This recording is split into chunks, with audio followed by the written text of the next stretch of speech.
तो दोस्तों आज की वीडियो हम बात करने वाले हैं कि अगर आप बरसात में धनिया की खेती कर रहे हैं तो आप इस वीडियो को पूरा अंत तक देखते रहिएगा। आप आज की इस वीडियो में आपको संपूर्ण जानकारी मिलने वाली है कि हमें अगर हम बरसात में धनिया की खेती करें क्या इसके फ़ायदे हैं और किस प्रकार से हमें खेत की तैयारी करना है और कौन कौन सी खाद का प्रयोग करना है और इसके साथ में हमें कौन कौन से कीटनाशक का प्रयोग करना है, जिससे अपनी बरसात में धनिया की फसल से अच्छा पैदावार कम समय में कम लागत में ज़बरदस्त रिकॉर्ड पैदावार धनिया की फसल से हम कैसे करके ले सकते हैं और क्या इसका सही समय पीरियड है। तो इसके लिए आप इस वीडियो को पूरा अंत तक देखते रहिएगा। इस वीडियो को आप बिल्कुल भी स्किप मत करिए किसान भाइयों, क्योंकि इस वीडियो को मैं ऐसी बारीक बारीक बातें आपको बताने वाला हूँ जो आपको कोई भी नहीं बताएगा धनिया की फसल में। तो आप इस वीडियो को पूरा अंत तक देखते रहिएगा। अगर आप हमारे चैनल पर नए हैं तो कृपया करके हमारे चैनल को सब्सक्राइब करें और हमारी वीडियो को ज़्यादा से ज़्यादा शेयर करें, जिससे जो हमारी बातें हमारे जो युवा किसान भाई जिन्होंने हाल ही में किसानी स्टार्ट करी है और किसानी में अपना करियर बनाना चाह रहे हैं, जिसको वीडियो को देख सके अपनी धनिया की फसल से अच्छा पैदावार ले सके, किस प्रकार से अच्छा पैदावार लेना है, वो सारी जानकारी मैं आज की वीडियो में देने वाला हूँ। तो आइएगा हम शुरू करते हैं किसान भाई कि धनिया की फसल के लिए सबसे ज़रूरी कार्य क्या होता है। तो किसान भाई मैं आपको बताना चाहूँगा कि सबसे पहले आपको देखना है कि आपके एरिया में धनिया की डिमांड कितनी ज़्यादा है, क्योंकि किसान भाई बरसात में जो धनिया जिन्होंने जनवरी फरवरी या नवंबर दिसंबर में धनिया की फसल करी थी तो मार्केट में शॉर्टेज इस समय पर बहुत ज़्यादा चल रही होती है कि अगर आप इस समय पर बरसात में धनिया की खेती करते हैं तो किसानों में गारंटी के साथ कह सकता हूँ आप लखपति बन सकते हैं, क्योंकि धनिया एक ऐसी फसल जिसमें खर्चा नाम मात्र का है और आप 30 से 40 दिन में धनिया की फसल से इनकम आपकी स्टार्ट हो जाती है और आप बहुत ही ज़बरदस्त पैदावार लेकर के और बहुत अच्छा पैसा बना सकते हो, बहुत ही अच्छा रुपये कमा सकते हो कम समय में, कम लागत में और कम मेहनत में। तो इसके लिए आपको टेक्निक आना चाहिए कि कौन सी टेक्निक से हम धनिया की फसल करें, कौन सा तरीके से करें जिससे हम अपनी धनिया की फसल से अच्छा पैदावार ले सकें। तो इसके लिए दोस्तों आपको क्या करना है, सबसे पहला जो कार्य होता है धनिया की फसल में किसान भैया वो कोई भी नहीं बताएगा, ऐसी बातें जो मैं आपको बता रहा हूँ। इस वीडियो में अपना खुद का एक्सपीरियंस शेयर करता हूँ, मेरा 9-10 साल का जो एक्सपीरियंस है, जो मैं किसानी कर रहा हूँ, तो वही चीज़ें मैं बताता हूँ। जो जो चीज़ें मैं अच्छी चीज़ें सीखें वही चीज़ें मैं आपको बताता हूँ। तो दोस्तों सबसे पहले आपको जो धनिया की फसल करने जा रहे हैं तो आपको खेत का चयन आपको ऐसा करना है किसान भाई जहाँ पर ज़्यादा वाटर होल्डिंग नहीं होना चाहिए, यानी कि पानी का निकास होना चाहिए, पानी ठहरता ना हो। अगर आपके धनिया में पानी ठहरेगा तो आपका धनिया खराब हो जाएगा, तो आपको कोई भी फ़ायदा नहीं होगा।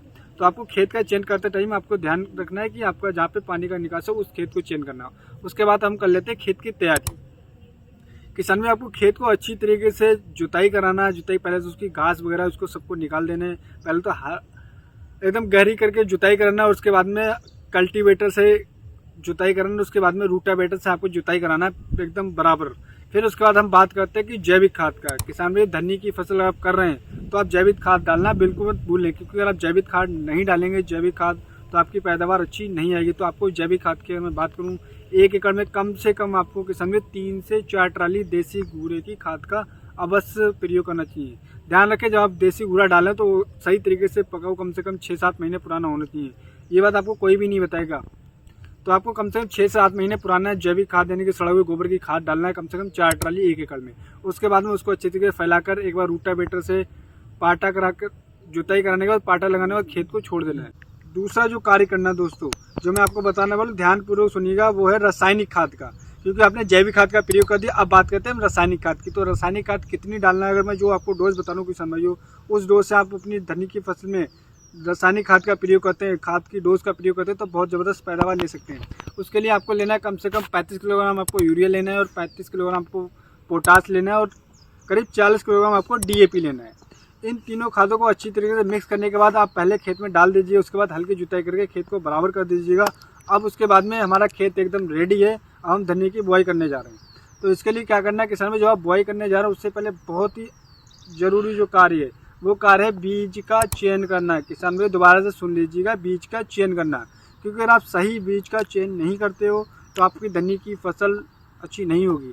क्योंकि आपको ऐसी वैरायटी का चयन करना है कम से कम 3 से 4 बार कटाई हो सके, जिससे और अच्छा पैदावार निकाल करके आए। तो वही बीज का आपको चयन करना है। टॉप वैरायटी अगर मैं बात करूँ जो मैं आपको बताने जा रहा हूँ, अगर आप उनकी चयन करेंगे तो आप उनसे बहुत ज़बरदस्त मुनाफा ले सकते हैं, बहुत ज़बरदस्त पैदावार ले सकते हैं। एक आता है RK का सीड्स आता है, उसका RK रॉयल उसका सीड का चयन कर सकते हैं। दूसरा आता है श्री राम का सुरभि, उसका चयन कर सकते हैं। एक आता है पंजाब CC करके। इन तीनों में से कोई भी एक टॉप वैरायटी ले लीजिए किसान भाइयों। ये ऐसी वैरायटी है कम से कम 4 बार आप काटेंगे और आपका धनिया एकदम हरा भरा फिर भी रहेगा। तो आपको बीज का चयन टॉप वैरायटी जो मैंने आपको बताई इनमें से कोई भी एक चयन कर सकते हैं, उसकी बुआई कर सकते हैं। अब बात कर रहे थे कि आपको बीज की मात्रा, तो किसान भाई जैसे कि हम जो ठंड के मौसम में धनिया की खेती करें तो उस समय पर 6 से 7 किलोग्राम बीज का चयन करते हैं, लेकिन वही हम बरसात में अगर हम धनिया की खेती करें तो 100% जर्मिनेशन नहीं होता है। तो उस समय पर आपको, जैसे कि जो बरसात में धनिया की खेती कर रहे हैं उस समय पर कम से कम 9 से 10 किलो, दोबारा सुन लीजिए किसान भाइयों, 9 से 10 किलोग्राम आपको बीज लेना है 1 एकड़ के लिए। और इस तरीके से बीज का चयन करेंगे, 9 से 10 किलोग्राम क्वांटिटी चयन करेंगे, तब आप बहुत ज़बरदस्त पैदावार ले पाएंगे। अब बात कर लेते हैं बीज का किसान भाइयों, जैसे कि आपने ले लिया, उसके बाद में आपको एक कार्य और करना है। बीज का किसान भाइयों आपको शोधन अवश्य करना है। आप किसी भी टेक्निकल से आप बीज का शोधन अवश्य कर लें और उसके बाद में ही बीज की बुआई करें धनिया की फसल की। अगर आप बेड द्वारा करने चाहते हैं तो आप बेड बना लें, या आप छोटे छोटे क्यारी बना लें, तब आपको भी अच्छा रिजल्ट देखने को मिलेगा। या तो बेड में करना चाहते हैं तो बेड बना लीजिए, नहीं तो एक काम करिए, बड़ी क्यारी बिल्कुल मत बनाइएगा, छोटी छोटी क्यारी बनाइएगा। उसके बाद में आप धनिया की बुआई कर दीजिएगा। उसके बाद हम बात करते हैं खरपतवारों की। काफ़ी हमारे किसान भाइयों का सवाल होता है कि खरपतवार बहुत ज़्यादा जम करके आते हैं। तो दोस्तों मैंने इससे पहले बहुत सारी वीडियो बनाई है कि अगर आप धनिया की फसल में खरपतवार उगाते हैं तो आप उन वीडियो को देख सकते हो। उन वीडियो का लिंक आपको डिस्क्रिप्शन में मिल जाएगा। तो किसान भाई आपको कम से कम धनिया की फसल में 2 बार नराई गुड़ाई अवश्य करना चाहिए। एक जब धनिया की फसल 30 से 35 दिन के उस समय पर, दूसरी नराई गुड़ाई कम से कम 60 दिन की फसल पे करना चाहिए। और किसान भाई खरपतवार का सबसे बड़ा चैलेंज आता है तो हमारी धनिया की फसल में, तो खरपतवार पे मैंने बहुत सारी वीडियो बनाई है, उनका भी लिंक आपको डिस्क्रिप्शन में मिल जाएगी। अगर आपकी धनिया की फसल में चौड़ी पत्ती का खरपतवार है, सकरी के पत्ती का खरपतवार है, तो उन टेक्निकल का आप प्रयोग कर सकते हैं। अपनी धनिया की फसल से जो खरपतवार उनको जड़ से खत्म कर सकते हैं। तो इस तरीके से किसान भाई धनिया की खेती करते हैं बरसात में, तो आप अपनी धनिया की फसल से बेहद अच्छा रिकॉर्ड पैदावार ले सकते हैं, कम समय में, कम लागत में, और बहुत ज़बरदस्त पैदावार ले सकते हैं। क्योंकि किसान भाइयों बरसात में धनिया की स्टार्टिंग मार्केट में बहुत ज़्यादा रहती है और उस समय पर आपका धनिया चल जाएगा तो आप लखपति बन सकते हैं। तो इस तरीके से आप धनिया की खेती करके अच्छा पैदावार ले सकते हो। उम्मीद करता हूँ किसान भाइयों मैं आपको सही और एक सटीक जानकारी दे पाया हूँ। अगर हमारी वीडियो आपको पसंद आई हो तो हमारे चैनल को सब्सक्राइब करना बिल्कुल भूलिएगा और हमारे वीडियो को दबा के शेयर करिएगा, जिससे जो हमारे किसान भाई हैं, युवा किसान भाई हैं, जो अपना करियर एग्रीकल्चर में बनाना चाहते हैं, तो वो इस वीडियो को देखें और अपनी धनिया की फसल से अच्छा पैदावार ले सकें।